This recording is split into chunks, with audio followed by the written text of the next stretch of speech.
Good morning mga inday, mga dadong, mga uncle. Good morning. Nandito po ako ngayon sa bahay ng auntie ko. Dito lang din po sa part ng Mabinay. At si Irene po ay andun sa kanyang hostel. Ang pronunciation po ng kanyang name is Irene. Kasi po from Italy, Irene daw po yung pronunciation ng name niya. Tapos tinawag ko siyang Irene, hindi niya nagustuhan. Sabi niya wala daw tumatawag sa kanya noon mga inday. Pasensya na po kasi may mga taong nagtatrabaho po dito sa part ng auntie ko mga inday. So for today's video, itutur ko si Irene. Itutur ko si Irene dito sa Mabinay mga inday. Kasi syempre it's our pleasure na tayo talaga yung pinuntahan sa laki-laki ng Pilipinas mga inday. Ako talaga yung pinakauna-una niyang pinuntahan dito. At it's my pleasure and honor.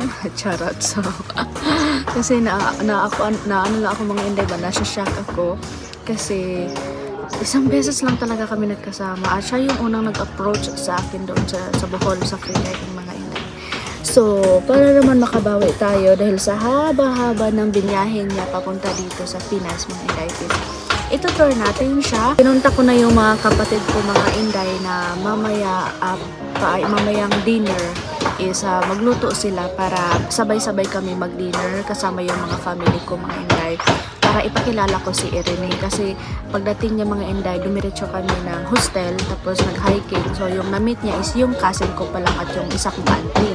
Pero yung mga kapatid ko, yung papa ko, alam nila na may bisita akong parating, hindi pa nila na-meet si Irene. So, ayun mga inday, nagbigay ako ng maliit na pera para pang grocery, para ihanda ng dinner mamaya mga inday. So, stay tuned kayo mga day, kasi first time ni Irene dito sa bukid. So, tingnan natin kung ano yung maging expression niya sa mga bagay-bagay o sa lugar natin mga inday dito sa Pinas. So, siya kumain ng tubo mga inday. So ayan, naghingi kami ng tubo. Na-curious si Irene dito sa sugarcane natin dito sa Pilas mga inday. Kaya gusto niya mag-try. Sinabi ko kasi sa kanya na matamis yan. So palagi siyang nagsasabi sa akin, bakit ba ang Pilipinas halos lahat daw ng mga food ay may sugar? Sabi ko, ha? May sugar ba lahat? Sabi niya, halos lahat daw niya nakain niya dito sa Pinas mga inday is may sugar talaga.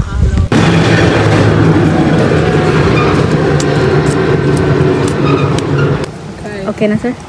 Thank you. Kuyate. It's for me? Okay. Okay, try it. Sweet. Very sweet. Wow. You like? Very good. Thank you. Kasi paluan ko na. Yeah. No, you just chew it and swallow it. Don't swallow. Thank you, sir. Thank you. Welcome. Have a nice day. Oh, we usually do this before when we are in the farm to make water. Like if we were thirsty, yeah, we just we peel it in our teeth. Okay, but you put in the water also? Yeah. Unang stop namin mga inday is dinala ko siya dito sa Highland Lake namin kung saan makikita dito yung mga ibon na lumilipad. Para siyang agila mga day. Pero parang hindi man siguro yan agila. O ambot, hindi ko alam kung anong tawag ng ibon na yan. Ang Highland Lake po na to mga inday is pwede po tayo dito mag-picnic, mag-fishing, magpa-relax. Kaya dinala ko siya dito. Pero hindi talaga siya mahilig mag-fishing mga inday. Kaya gusto lang niyang tingnan yung mga lugar. At parang naboboard na siya dito mga inday o nag-iisa. Are you okay?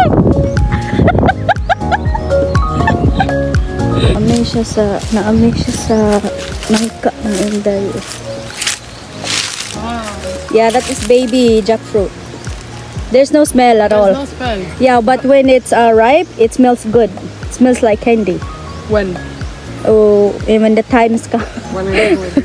Yeah. Very beautiful, huh? Yeah, there's. A bit smell. How do you smell? Sweet. Sweet. Yeah, when it's ripe, it becomes sweet. Wow, I never see that she's doing the fruit, so There's a little bit big here. wow, very big.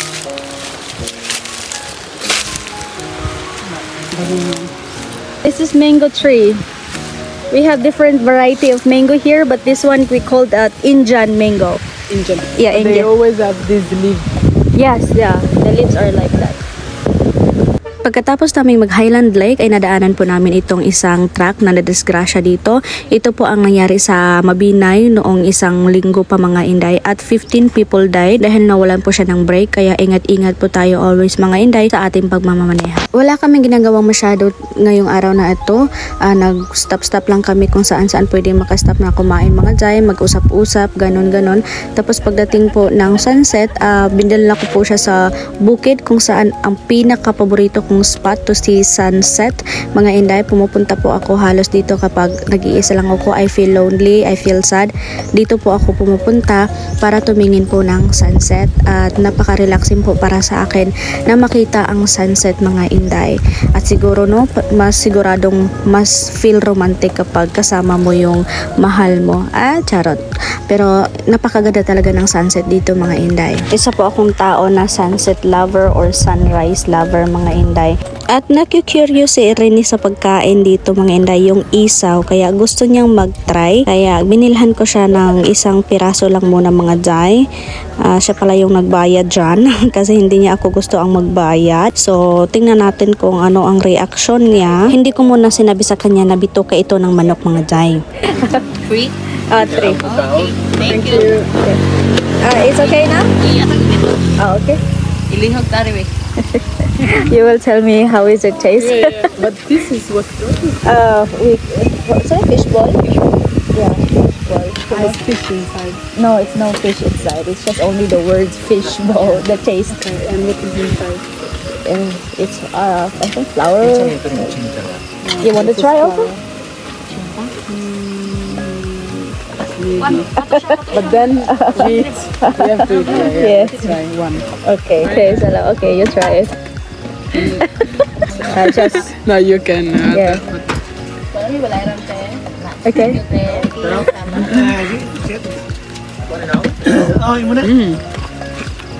Very good. Very good. Yes. Yeah, it's a local food. Pagkatapos namin dito mga Jay, dinala ko na siya sa bahay ng kapatid ko para mag-dinner at ipakilala sa buo kong pamilya. Hi! How is you? Hi, Kas! Hi! Boy, everything is very delicious. Hi mga Chihaya, Bea! Because you're so beautiful. She's my younger sister. Your sister. Ah, okay. Yeah, she's the younger sister, but look. She's taller than you. Nice. They are, Nice name, like her, sweet. You have the nice yeah, name. and then my brother, Hope. He? No, he's my nephew. Hi. She's my sister from church. Hi. We're glad to meet you. No problem. Hello. Nice to meet you. What's your name? My name is Michelin. Michelin. Yeah, Yes. I'm married and that's my husband. Hello. Hello. Pastor Michael. And she's my sister also. Hi. Hello. My hands is wet. And Gigi. You can call me Gigi. Nice to meet you. Thank you for inviting me. Yeah. It's hard idea. She called me while we're in our church, and then she called me na, Tata, I have a friend, she's coming, and I need your help. I want to why you don't need to say that. She knows that you are a good cooker. Yeah, she's a cooker of our family. She's a cook. And we're happy. It's hard having my friends Invite coming. people. Yeah. And she had a cake for everyone. Maybe we have to put in the fridge. Yeah. It's not a birthday, it's not anything, just for us. Ay, freezer. Kaya di ito na freezer? O para dali mo bugno. I don't know. Bro, bugno naman rin ah. Because we gonna get it after for a few minutes in the second. At ito na mga Inday, ready na ang mga pagkain at tingnan natin kung masasarapan ba si Irene dito. Chicken dish. Yeah, you should try everything I because all of this prepared for you. Perfect. Yeah. So I eat it just for me. Yeah, all of it. That is salad. I hope you like the salad. I need 2 days Yeah. to eat everything. I need to learn Italian food. Yeah. So yummy. We can try. Lami ate. Lamig. Lami ang. Kau lami ano? Kau na? Uy, kau na bukas. I'm full watching you enjoying the food. Uy. They don't eat. Bang. Can real meat ni siya kas? Yes. Where is the vegetarian here? Vegetarian is lumpia, and then that one, the chicken soup. I mean the chicken soup. You want rice? And that one. Yeah. Sorry, I do. Right, ito And pa then yun. later I will try also do the same. Pan. More rice? Nice enough for the moment.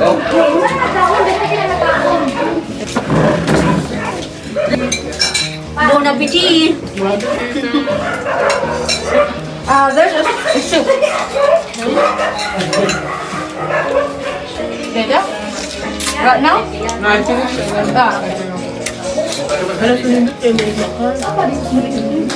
Hi mga Inday! Good evening, magandang gabi, magandang araw po sa inyong lahat.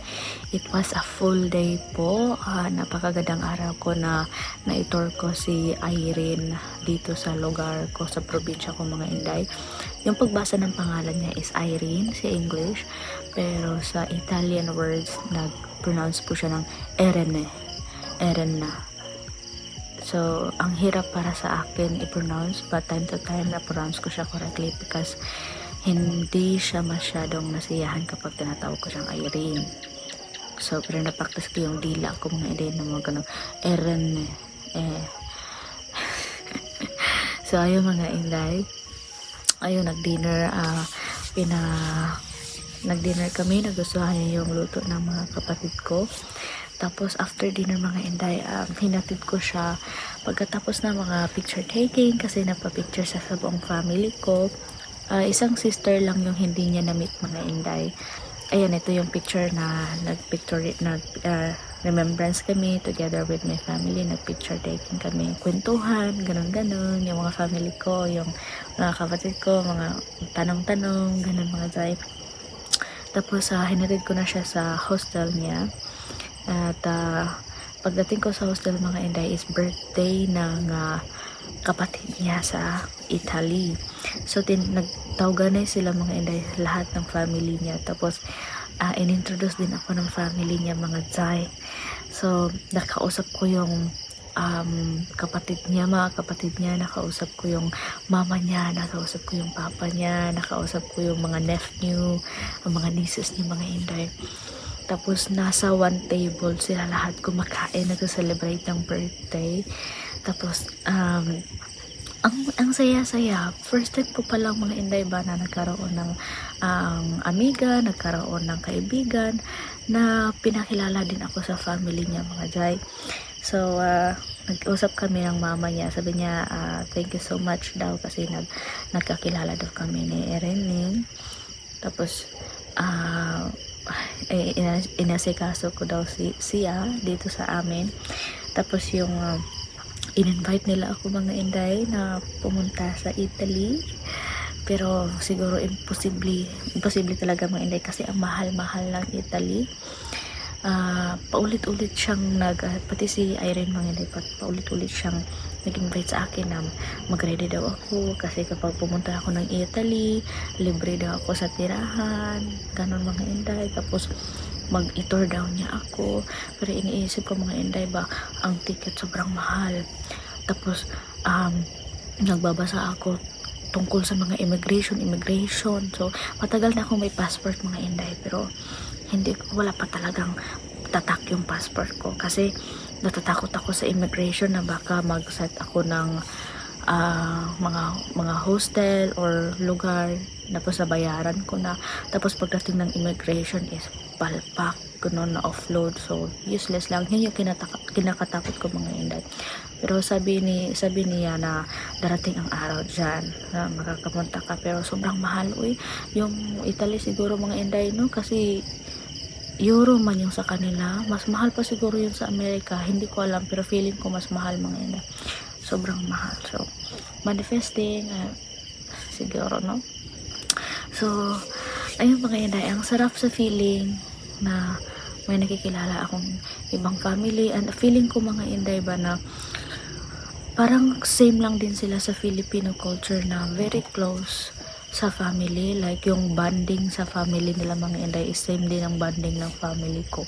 And sabi ng mga kapatid ko na feeling daw nila ang tagal na naming nakilala si Irene, ang tagal na naming nakasama si Irene, kasi si Irene hindi maarte, hindi siya like sobrang girly, so ina-appreciate niya lahat mga inday kung ano man yung nakikita niya, ganun, yung mga curious sa mga tanim, sa mga bagay, ganun.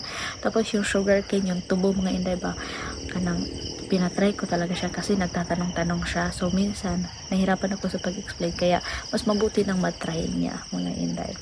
So tomorrow is magpaplano kami na, kasi yun, Mabinay, my hometown, is the cave capital of the Philippines. Diba? Yung Toko mga inday. Sabi nga, oo, tama. So tomorrow mga inday, subukan namin na mag-cave. Hindi pa ako nakapag-experience na doon talaga sa extreme na cave, pero subukan ko tomorrow mga inday. So stay tuned sa ating adventure tomorrow. Kasama natin si Irene. Thank you so much po sa inyong pagsusuporta sa biyahe natin, sa mga adventure natin, sa pagtutulong po natin. So yung video ko mga inday, gusto ko po talagang sabihin sa inyo niya, yung video ko na ina-upload is not just only for charity, hindi lang po sa tumutulong tayo, kundi po is sinishare ko sa inyo ang aking experience, ang aking biyahe, ang aking achievements, kung saan man tayo, at pag may nakita man tayong tao na matulungan natin, sinishare ko din po. So nothing really specific for charity vlogging po talaga yung channel ko mga inday, but I share everything. So thank you so much po na andyan kayo, na sumusuporta sa akin.